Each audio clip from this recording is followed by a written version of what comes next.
Hi, I'm Nola, and today we're discussing roses.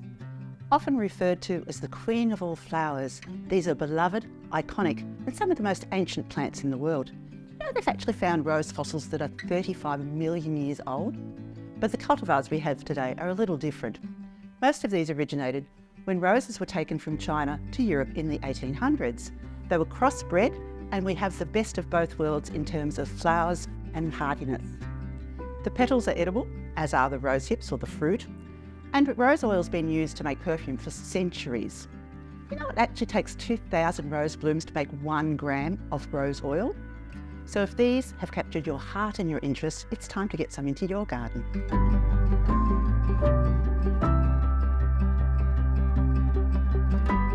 There are over 360 species in the genus Rosa, but there are thousands of cultivars, all with their own unique colour, size and shape.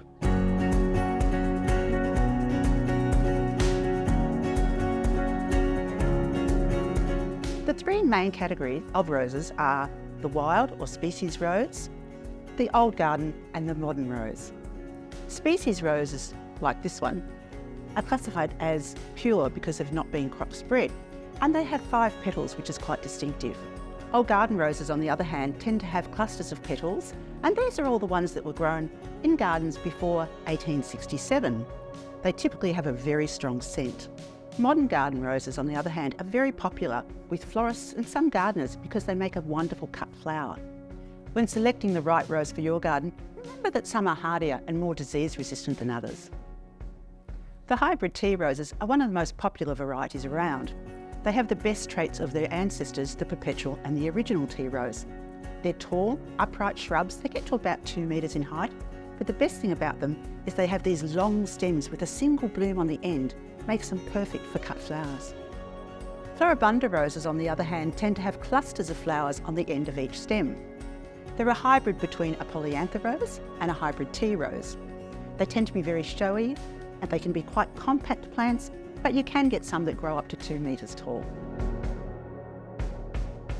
Growth habit is also a consideration with your roses. Standard roses tend to have long stems with the foliage on the top and look a bit like lollipops. They look fantastic in formal rows or in pots. Shrub roses, on the other hand, tend to be quite bushy. They can get anywhere from 2 metres tall to 4 metres wide. For those looking for some height, there are climbing roses as well, like this one. And you can train them up trellises, over arches, even espaliered against a wall. Miniature roses, on the other hand, tend to be quite small, and they're ideal for small courtyards or keeping in pots. There's also the ground cover roses. A very popular one are the flower carpet roses. They're very showy, very disease resistant and very easy to grow.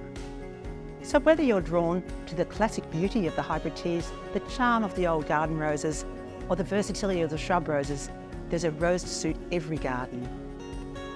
Once you've decided on the best variety of rose for your garden, it's time to decide where to plant it, because planting conditions are vital to help these plants thrive.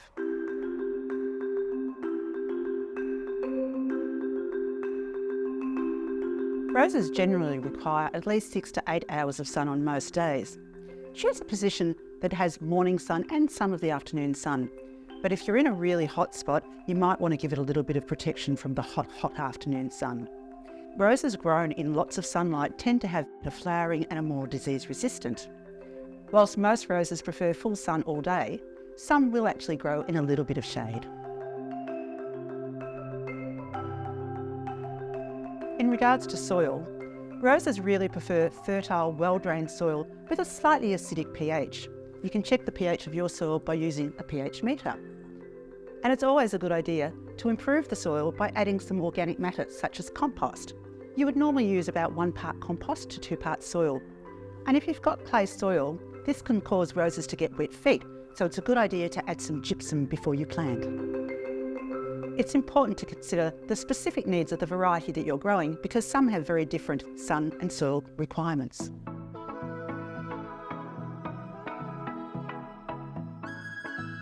Once you've chosen your variety and picked the perfect location, it's time for the fun to begin and get it in the ground. Propagating cuttings from roses is an easy and efficient way to reproduce your favourite roses. So you're choosing nice, disease-free stems, and you're taking a cutting 15 centimetres long. Then you're taking off the excess leaves and a flower bud. If there's any thorns, you take those off too. And then you're taking some hormone gel, you dip the end in, and then you're putting it into propagating sand. I make a little hole first with a stick, and then you pop it in. So then after we've got our cuttings in the propagating sand, we'll just cover it with a plastic bag, and we've got a stick in there to keep the plastic bag off the cuttings. And then we can put that in a nice light spot out of direct sunlight. It'll take a couple of weeks to months, but eventually the little roots will form and then you can transplant them out into the garden.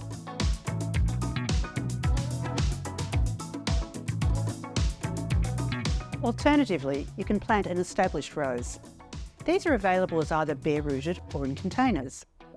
Bare-rooted are excellent because there's a huge range to choose from and they're very economical. Bare-rooted roses are available in the late autumn and early winter, and that's when they should be planted. Alternatively, you can plant a container rose. You can plant them all year round with a little bit of care. Before planting a bare-rooted rose, it's a really good idea to soak it in water for about 12 hours just to rehydrate the roots before you plant. And a good rule of thumb is always to plant at least a handspan underneath where the graft is. When planting in the ground or in a pot, I always put a little bit of a mound of soil in the middle so I can spread the roots out over it and then backfill.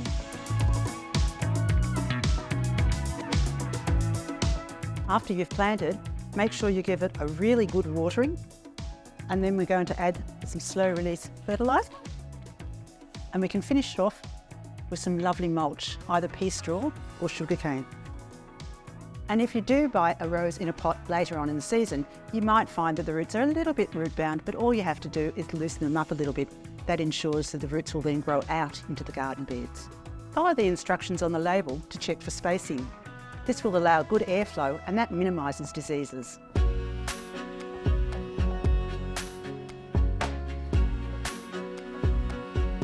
Now that your roses are planted and taking well, it's time to help them thrive. If you keep an eye out for any pests or diseases and jump on it early, you can help to keep your plants healthy. Aphids are a common pest. They're small, green, and have soft bodies, and they tend to attack the tender new shoots of your plant, causing the leaves to yellow. They're easy enough to get rid of. You can mix up a little bit of water with some dishwashing detergent and spray them. Or if it's a heavy infestation, you can just use an insecticide. Thrip are another common pest on roses. They're small, black, slender little insects, and they tend to congregate on the rose buds. Then they suck the goodness out of them, and you'll have roses that won't open, and you have also petals that will brown and drop. So the best thing to do with this is to cut off the affected roses, then spray the thrip with some water, and if that fails, spray them with some insecticide. Spider mites can be another problem for roses. They're really tiny, you can hardly see them. They tend to congregate on the underside of the leaves and suck the goodness out, and sometimes you can see a little tiny bit of a web. And the top of the leaf will get a silvery sort of colouring. That's a bit of a giveaway. So you can cut the leaves off and then spray the remaining with an insecticide. A very common disease that roses get is called black spot. It's a fungal disease and it causes these brown and black spots to occur on the leaves. It works its way up the plant and it's made worse by splashing water. So whenever you are watering your plant, make sure you're watering to the base. It's easy enough to get rid of. You just take the bottom leaves off and spray with a fungicide. Another common disease is powdery mildew. This is a fungal disease and you can tell it's on there because we've got this almost white powder-like substance on the leaves. It can inhibit photosynthesis, so we need to get rid of it. And you can spray again with a fungicide. There are some various things we need to do for our roses throughout the year to keep them looking their best. If you didn't prune in the winter, do so in the early spring. You'll be just taking it back a little bit and opening it up so that it maximises the airflow. In spring, you have a number of different fertilisers that you can choose from to encourage more blooms. As the shoots start coming through, you can use a high nitrogen fertiliser. When the stems are about 10 to 20 centimetres long, we can start using a slow release fertiliser to boost blooms. Keep an eye out for pests and deal with them promptly. And a really good idea also is to mulch around your roses with something like a sugarcane mulch. Don't use something like eucalyptus or pine needles, as these can be quite acidic and can change the pH of your soil. As summer rolls around, the emphasis is on hydration. Keep your plants well watered. A deep water a couple of times a week is really a good thing to do, and make sure you are watering to the base of the plant. You can reapply the mulch as well at this time. And again, keep an eye out for pests and diseases and jump on them immediately. And if you deadhead your roses over the summer, you'll get more blooms throughout the season. Caring for your roses in autumn is all about helping them cope with the colder months ahead. You can still be deadheading your flowers, but don't give it a heavy prune, and certainly don't fertilise, because what could happen is you could get new growth happening, and if we get a frost, it'll burn it. And you should also cut back on your watering at this time to help prevent root rot. Winter is the time for pruning, but remember the saying, to prune in June is to prune too soon. You want to make sure you're pruning after the last of the frosts. It's almost impossible to overdo pruning a rose actually. When pruning roses, consider the 3 Ds. We're looking for wood that is dead, damaged or diseased, and we're cutting that away. We're opening up the middle, and that's going to increase the airflow throughout the entire plant. Once you've pruned your roses, get rid of any of the debris underneath, because this is where diseases can be lurking. Don't put it in the compost, throw it into a bag and dispose of it. Very importantly, don't forget to sterilise your secateurs in between each rose bush. This stops diseases from spreading from one to the other. By tending to your roses, they'll be able to make a spectacular comeback after winter. So there you have it. Everything you need to know about remarkable romantic roses. There are so many varieties to choose from, so pop down to your local Bunnings and choose one that's right for you.